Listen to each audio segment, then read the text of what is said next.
Bem, galera, tudo bem? Vamos lá, começando meu canal do YouTube. Primeiro com uma correção para a galera lá do 111, do Recanto. O pessoal pediu algumas questões do PAS, segunda fase, filosofia, tá bom?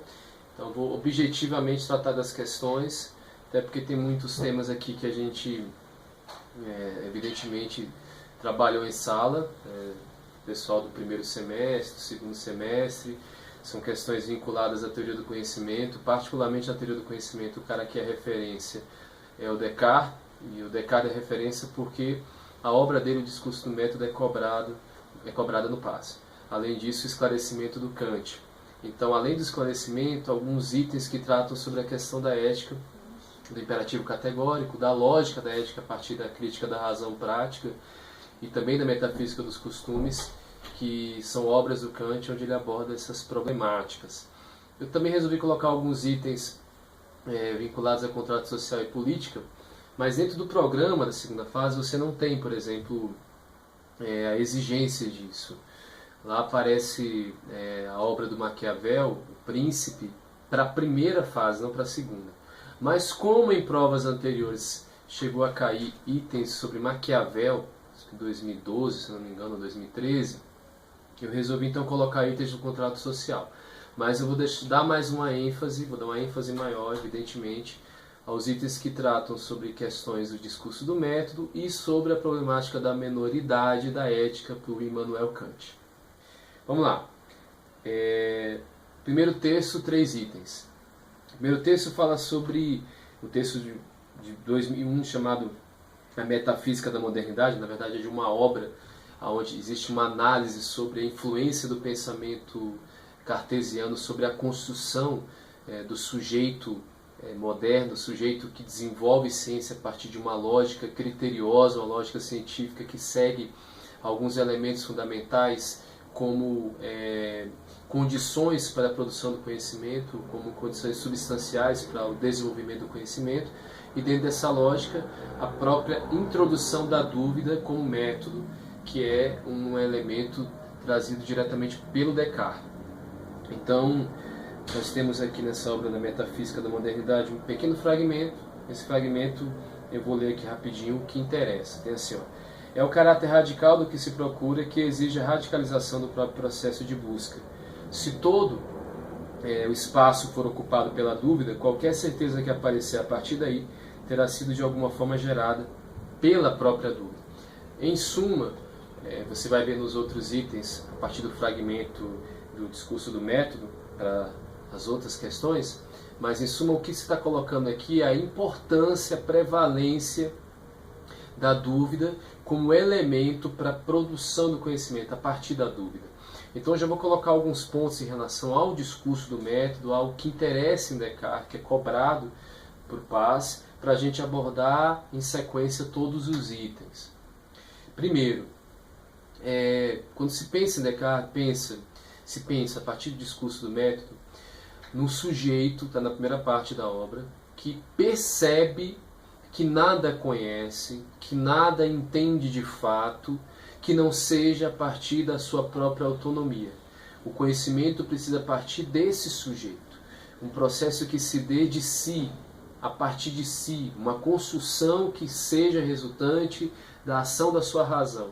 Não daquilo que é dado por livros que ele tenha lido, pelos professores que o ensinaram várias coisas lá no colégio Le Flèche. Então ele vai viver um processo histórico de vida que vai levá-lo a entender que é preciso, para ter conhecimento, para desenvolver o conhecimento, entender como produzir, construir um método coerente, racional, claro, um método que seja criterioso, que esse sujeito por si só o produza, que ele consiga construir isso. E é o que ele vai fazer a partir da obra dele. E aí esse sujeito se depara com a primeira situação, que é a seguinte. Descartes, até relembrando coisas que você vai ver dentro da lógica do pensamento socrático, quando ele fala exatamente do só sei que nada sei, da certeza de que a partir disso é que se pode percorrer o caminho do conhecimento, do Platão, quando se vê a distinção entre o mundo ideal e esse mundo real, o mundo material, que é uma coisa que eu associei quando trabalhei um pouco no método Descartes, na sala de aula com vocês, pensando na lógica do filme da Matrix, O Descartes ele vai se preocupar em mostrar em primeiro lugar o seguinte: o mundo, tal como ele é um mundo que nos engana, que nos confunde pela mutabilidade do que é material. Nós e as coisas que nos cercam sofrem constantes variações. E a convicção sobre a natureza dessas coisas é algo improvável. Sendo improvável, sendo esse mundo algo que nos confunde, sendo, como ele mesmo vai falar na sua construção de pensamento, o real, algo que muitas vezes é conflituoso, porque em sonhos eu penso que vivo a realidade, ou no real eu penso que na verdade eu estou me confundindo diante de estados psíquicos ou de situações que estejam relacionadas a esse real. Diante disso ele vai dizer que a dúvida tem que ser levada até a última consequência, chamada dúvida hiperbólica. Duvidar até o nível mais profundo possível, porque pela dúvida é levada ao nível mais profundo dentro de uma característica de um conteúdo hiperbólico, a dúvida extrema, as últimas consequências, eu vou chegar a uma conclusão de que sempre estou ali diante de um fato irrefutável. Duvido. Essa é a primeira condição para entender o discurso do método do pensamento cartesiano, a dúvida. A dúvida é um caminho para o conhecimento. Se duvido, logo sei que ajo enquanto duvido. A ação está vinculada à dúvida, ou seja, ajo pelo pensamento, pela reflexão sobre a dúvida. Então, na verdade, penso e existo. Existo como ser que duvida. Então, a dúvida é uma condição para a existência, mas a existência enquanto atividade do pensamento. Tá? Logo, você vai entender que a dúvida ela é materialmente um elemento para entender um tipo de existência, a existência do pensamento, o res cogito, a coisa que pensa. Se duvido, eu penso, duvido, existo. A partir daí, duas outras situações são fundamentais para pensar no discurso do método. A segunda é, depois da certeza de que penso e que existo como coisa que penso, sobre a lógica da relação dele com Deus. Deus, ele em determinado momento pode ser pensado como um ser maligno que me confunde, porque a realidade material ela está apresentando várias coisas que eu não consigo entender. Quando ele chega à conclusão que não entende, porque Deus é perfeito e que ele é limitado, ele vai entender a natureza de Deus como a natureza da perfeição. É uma descrição ou uma reinserção do discurso do Santo Anselmo, que surgiu anteriormente na época medieval. Então você vê em Descartes o seguinte, essa construção no segundo momento da relação com a ideia de Deus, Deus como ser perfeito.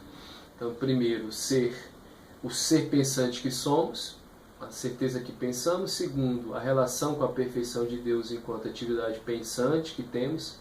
E a terceira coisa, a compreensão de que existe uma outra realidade extensiva, que é o nosso corpo, a res extenso, a coisa extensa, que é o corpo, efetivamente. Esse corpo que eu não tenho conhecimento, nunca consigo ter controle contundente, concreto sobre ele, esse corpo que me apresenta a possibilidade de engano e aonde habita o engano, ele também faz parte dessa minha condição existencial. Então eu tenho a coisa pensante que sou, essa realidade do res cogitans, e a coexistência corpórea que se apresenta o res extenso diante de uma possibilidade associativa dentro da minha existência. Ele vai apresentar isso por meio de uma explicação que na época cientificamente era aceitável, a glândula pineal como elemento de associação entre mente e corpo. Mas ele está falando necessariamente como é isso, essa dualidade entre mente e corpo. Mente é a coisa que pensa, corpo a coexistência. Então você tem primeiro a certeza do pensamento, depois a relação do pensamento com Deus como perfeito, e terceiro a existência da dualidade, a coisa que pensa e a coexistência. Isso tudo será condição fundamental para ele criar o método cartesiano, que é a metodologia científica que pode conduzir o homem ao desenvolvimento do conhecimento de uma forma muito mais clara. É um método crítico, é um método aprofundado, buscando a clareza sobre aquilo que se está estudando. Então ele tem essa particularidade. O método tem quatro regras, onde você tem primeiro, só aceitar alguma coisa como clara e evidente, quando ela ficar, alguma coisa como correta, melhor dizendo, seria melhor assim, quando ela ficar clara e evidente ao seu entendimento, ou seja, aceitar algo como correto, verdadeiro, quando claro e evidente. Em segundo lugar, dividir aquilo que estou estudando em várias partes possíveis. Em terceiro, partir do mais simples para ir ao mais complexo. E por último, revisar e anotar o suficiente, o máximo possível. Ou seja, essa metodologia é aplicável em tudo que nós estudamos ou fazemos diariamente. Tem a ver com o caminho que a ciência traça para várias pesquisas que são desenvolvidas. Tem a ver até diretamente com aquilo que você estuda, não só no ensino médio, você que tem contato com o ensino médio, mas quando você chega no ensino superior, na forma como as grades são construídas do teu curso e como você estuda cada disciplina. Ou seja, pensa no direito. Entender o direito, saber conhecer o direito é o resultado de um conhecimento que se dê de forma clara e evidente, é a primeira regra. Dividir as partes que constituem o direito, uma segunda regra. Partir do mais simples, introdução do direito, até chegar em outros níveis do direito, uma terceira regra. Sempre estudar e revisar, uma quarta. Assim a gente está tratando sobre coisas fundamentais do discurso. E assim a gente vai corrigir os itens do discurso, que são os mais importantes, que só gastei mais tempo nessa explicação. O item 1. Apresenta-se o texto com a questão da dúvida, que eu já falei, tá? Não vou repetir aqui, mas já comentei. O texto 1, e o item 1 diz assim: a exposição e análise do projeto cartesiano indica que para viabilizar a reconstrução radical do conhecimento deve-se retomar o método da tradição para edificar a ciência com legitimidade.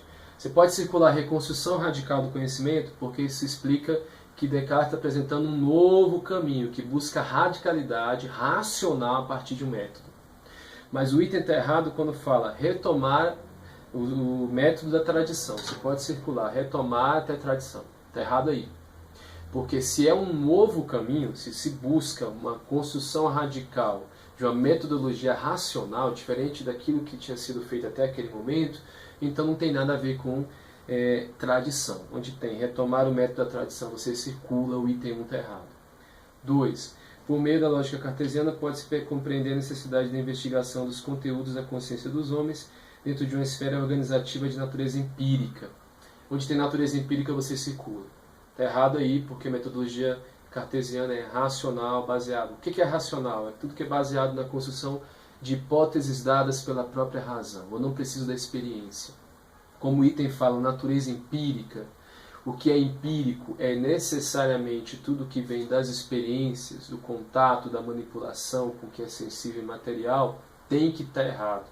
Descartes é o representante do pensamento racional. O empirismo tem a ver com uma outra lógica de construção da teoria do conhecimento. Beleza? Então, item 2 está errado lá no final, natureza empírica. 3. O método cartesiano visa encontrar ideias e pensamentos evidentes que dispensam ser questionados. O item está quase todo certo. Quando se coloca dispensam ser questionados, ele está errado. Então, dispensam ser questionados torna o item errado, porque um princípio fundamental na construção da metodologia cartesiana é o questionamento, é a dúvida. Tá bom? Vamos para o 4 até o 9 direto, não preciso ler esse trecho aqui do discurso do método, você já tem acesso. 4. A dúvida metódica, conforme formulação de Descartes, segura ao sujeito liberdade para analisar suas ideias, livrando-o por meio de um conjunto de regras. Por favor, circule conjunto de regras, as regras do método, se quiser anotar. Do que é duvidoso, ou seja, regras para se retirar tudo que é duvidoso, e permitindo-lhe atingir a certeza do conhecimento intelectual. Totalmente correto. As regras do método racional que retiram o caminho ou os elementos de dúvida, até porque a dúvida é a condição inicial para que haja a construção de uma metodologia baseada em regras, certo? Para que o desenvolvimento intelectual se dê corretamente. Então, o item está totalmente correto, por meio de um conjunto de regras, eliminar o que é dúvida, que é duvidoso, e desenvolvimento intelectual. 5. Segundo Descartes, a cadeia de dúvidas só é interrompida diante do próprio sujeito que duvida. Tá certinho até aí, né? Dúvidas. Peraí, certeza que eu estou duvidando. Se eu estou duvidando, eu tenho uma convicção. Peraí, para nesse momento a cadeia de dúvidas. Então a cadeia de dúvidas para por aí. Aí continua. Se duvida, pensa. Se pensa, existe. Então a lógica do ergo sum, penso logo existo, Está nisso. Estou duvidando a partir da realidade material, como eu falei no começo da explicação sobre o discurso do método. Chego à conclusão de que uma coisa é irrefutável, inegável, eu duvido, e se eu duvido eu penso. Por isso que a cadeia de dúvidas para aqui. Se duvido, penso. Se penso, existo. Item 6. Aliás, item 5 certinho. 6. No conceito do eu cartesiano, inclui-se o pensamento e o corpo. Beleza, tem a ver com o que eu já expliquei. A dualidade, a terceira parte aqui do que eu falei sobre o discurso do método. Pensamento, coisa pensante, alma, cogito, corpo, coisa extensa, tá? Tem a ver com o que é extenso. Em latim, o extenso. Uma vez que na cadeia de dúvidas a única certeza é que existe um ser pensante habitando um corpo. Bem, na cadeia de dúvidas, como eu falei no outro item, a certeza é que eu penso, por meio da lógica de que eu estou percebendo a minha dúvida. Pô, se eu duvido, eu sei que penso. Então, dentro dessa relação entre corpo e alma, o corpo e mente, a certeza que há é a certeza do que a mente, do que a alma faz, que é duvidar. Porque no corpo há várias dúvidas que permanecerão pela mutabilidade do que é material, do que é corporal, corpóreo. Tá bom? Então, logo o 6 está correto. Inclui seu pensamento e o corpo, pode marcar aí depois a certeza de que existe um ser pensante habitando em um corpo. O item 6 está certo. 4, 5, 6 certo. 7. A dúvida, o questionamento rigoroso e o espírito crítico são fundamentos do pensamento filosófico moderno. Você pode ir de dúvida, marcar até espírito crítico, está certinho. Elementos fundamentais da dúvida como elemento inicial, já está associado à prática do questionamento, e espírito crítico construído a partir de uma metodologia baseada em regras racionais. Tá bom? Então, item 7 certo. 8. O eu cartesiano é uma ideia emblemática e representativa da ética que surgia no século XVI. Certinho. Porque o eu cartesiano, ele produz uma nova identidade humana que vai se desenvolver do século XVI e vai se expandir por muito tempo na história. Passível de criticidade, principalmente a partir do choque que o homem tem consigo mesmo depois da segunda Revolução Industrial, principalmente após as grandes guerras no início do século XX. Mas isso é um outro tema que eu não vou tratar aqui. A questão da reflexão é como esse sujeito cartesiano, esse sujeito que na autonomia do conhecimento a partir de uma metodologia racional, por meio da dúvida e de uma criteriosidade ao produzir o conhecimento, como ele também tem uma nova dimensão ética, porque a sua relação com o todo ela se dá a partir de uma nova manifestação da sua própria existência na autonomia do que ele é, na autonomia do seu pensamento. Então, eticamente, isso vai produzir efeitos. Você pode marcar aqui o eu cartesiano e puxar a representatividade ética. Puxar uma setinha e escrever lá autonomia, independência, emancipação, tá bom? Item 8, certinho. 9. Descartes consegue infirmar todos os sistemas científicos e filosóficos ao lançar a dúvida sistemático-indutiva. Para por aí. Já circula indutivo. Onde tem indutivo, está errado. Continuando, respaldado pelas ideias iluministas. Circula ideias iluministas também. E métodos incipientes da revolução científica. Por favor, circule aí também. Eu acho que são 3 coisas que devem ser marcadas para que você entenda a importância da relação dela, de alguma forma, com o pensamento de Descartes, mas para que você não confunda em Descartes o que realmente vem antes e o que surge aí depois. Primeiro, a palavra indutiva torna o item errado. Todo conhecimento baseado em um método indutivo tem a ver com estudos de casos singulares. O que é indutivo tem a ver com um objeto singular. Eu estudo uma pessoa especificamente, estudo uma doença, como ela se manifesta em um corpo. Estudo um caso de reação a um determinado tipo de substância a partir de um rato de laboratório. Vamos pensar no contexto do que vivemos hoje. Estudos de caso tem a ver com a aplicação de método indutivo. A indução é a aplicação do método empírico, experiências em casos singulares. O método dedutivo tem a ver com uma outra lógica. É a aplicação de uma construção de hipóteses racionais. É a dedução se manifestando. Então, logo, o item está errado onde tem indutivo. Tá bom? É o método dedutivo, onde tem indutivo. E respaldado por ideias iluministas, dá um certo conflito, porque na verdade o pensamento cartesiano é anterior às ideias iluministas. Então você parece entender pelo item que as ideias iluministas surgem anteriormente. Tá? Mas desde a palavra indutiva, do termo indutivo aqui, você já tem o item como errado. O pensamento tem uma lógica que é sistemático-dedutiva. Paramos em Descartes, beleza? Agora vamos lá passar pelos outros itens. Tentar passar rapidamente por eles, só vou falar o que está certo e errado. No texto 3, que é o item 10, 11 e 12, você tem tudo aquilo que tem a ver com Locke. Locke tem o pensamento empírico, tábula rasa. Mente é uma tábula rasa que não tem nenhuma ideia construída. E particularmente o conjunto das experiências, os dados sensoriais que nos são colocados na nossa vida, as experiências que temos, que vão produzindo ideias. Ou seja, a nossa consciência, a nossa razão, ela vai construindo a partir do conjunto das experiências. Não existe a ideia inata. O inatismo tem a ver com a possibilidade racional. O homem em si mesmo, ele tem a capacidade, em detrimento a qualquer experiência, de produzir o conhecimento. Tem a ver com uma lógica racional, uma lógica de hipóteses, razão, que é Descartes. Locke está no outro ponto. Experiência, empirismo. A mente é uma tábula rasa, em branco. Receba as coisas e começa a produzir conhecimento. Item 10.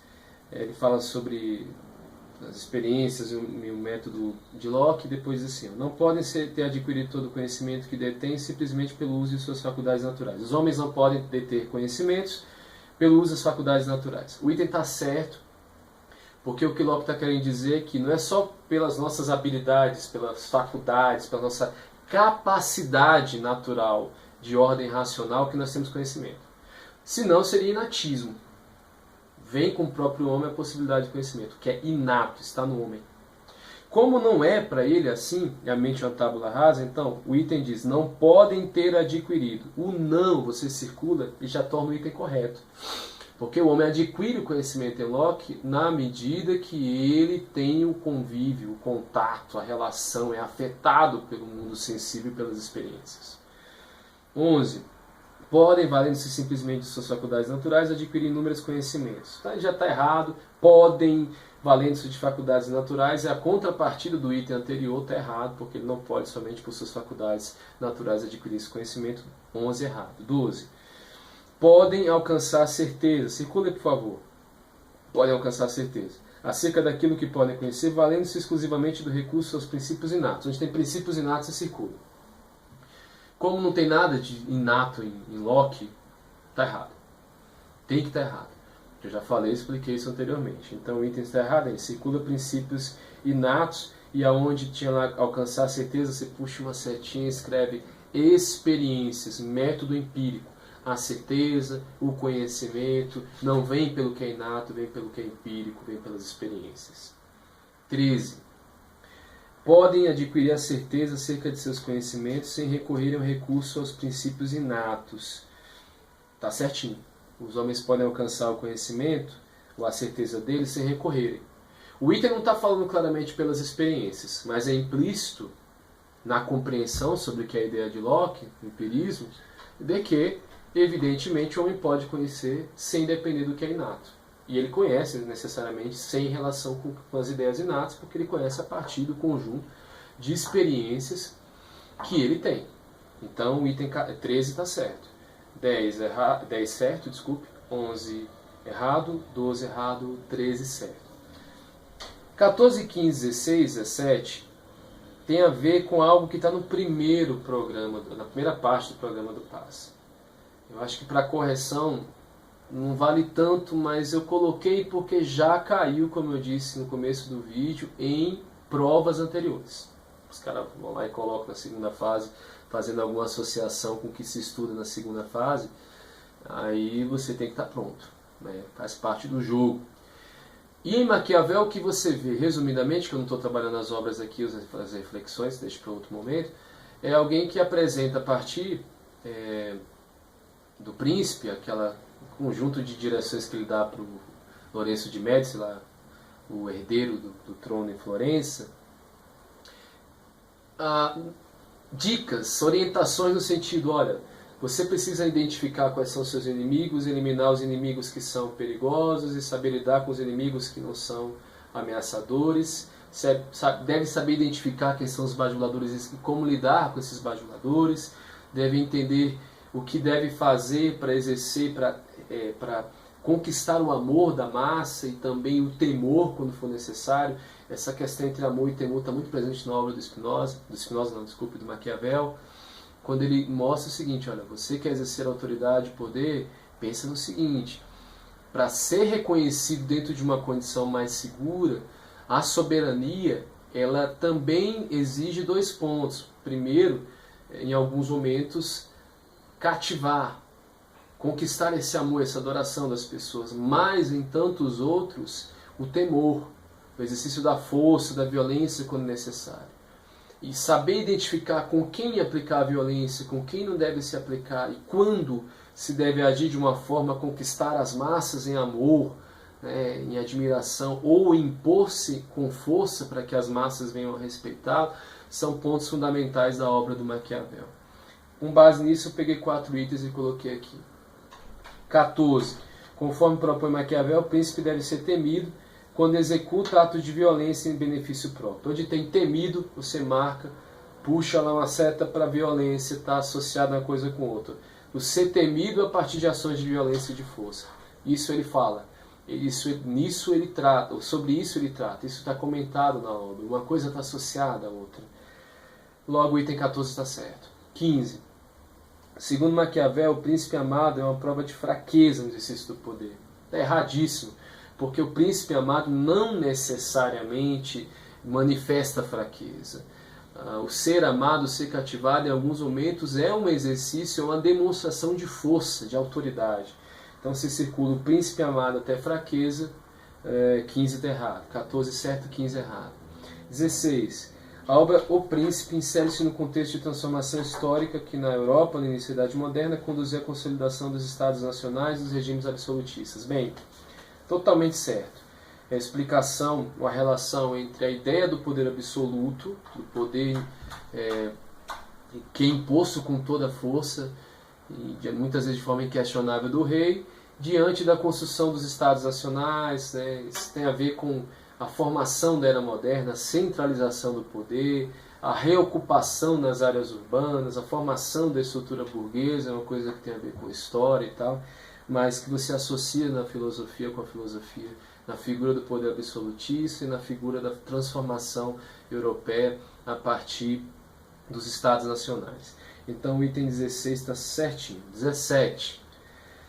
A teoria do direito divino dos reis, um dos pontos de sustentação do absolutismo, teve em Maquiavel seu mais celebrado autor. Dica para você que não tem estudado comigo ou quem quer que seja, está errado porque o celebrado autor, na vinculação teórica de que o rei tem um poder soberano advindo de Deus, não vem de Maquiavel. A figura representativa mais importante, mais elementar, para dizer que o poder divino é um poder, aliás, o poder real é um poder divino, representado como a própria manifestação da vontade de Deus sobre os homens, vem de um cara chamado Jean Bodin, um filósofo que tratou isso na Idade Moderna, início da Idade Moderna, e que influencia a construção dessa ordem cognitiva, desse pressuposto ideológico sobre as pessoas que vai imperar durante alguns séculos na Europa.